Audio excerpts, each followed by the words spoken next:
നമസ്കാരം. കാസർഗോഡ് പൗവലിൽ അമ്മയെ മകൻ മൺവെട്ടി കൊണ്ട് അടിച്ചു കൊന്നു.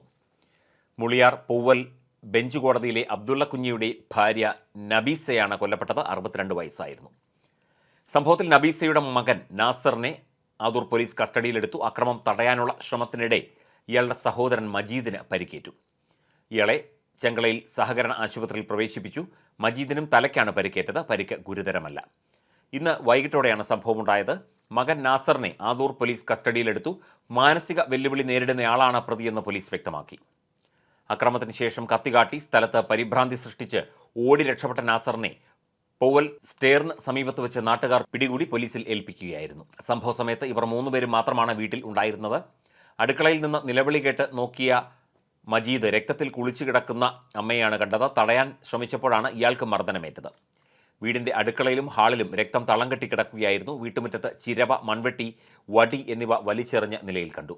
ഇതിൽ എന്തുകൊണ്ടാണ് അടിച്ചത് എന്ന് സ്ഥിരീകരിക്കാനായിട്ടില്ല. ഇതിനുശേഷം കത്തിയും വടിയും കാണിച്ച് നാസർ ഭീകരാന്തരീക്ഷം സൃഷ്ടിച്ചതിനാൽ അയൽവാസികൾക്ക് പോലും പെട്ടെന്ന് അങ്ങോട്ട് പോകാൻ കഴിഞ്ഞില്ല. ചെങ്കള സഹകരണ ആശുപത്രിയിൽ എത്തിച്ചപ്പോഴേക്കും നബീസ മരിച്ചിരുന്നു. മൃതദേഹം കാസർഗോഡ് ഗവൺമെന്റ് ജനറൽ ആശുപത്രി മോർച്ചറിയിലേക്ക് മാറ്റി. വിവരമറിഞ്ഞ് ജില്ലാ പോലീസ് മേധാവി ഡി ശില്പ, ഡിവൈഎസ്പി വി മനോജ് തുടങ്ങിയവർ സ്ഥലത്തെത്തി.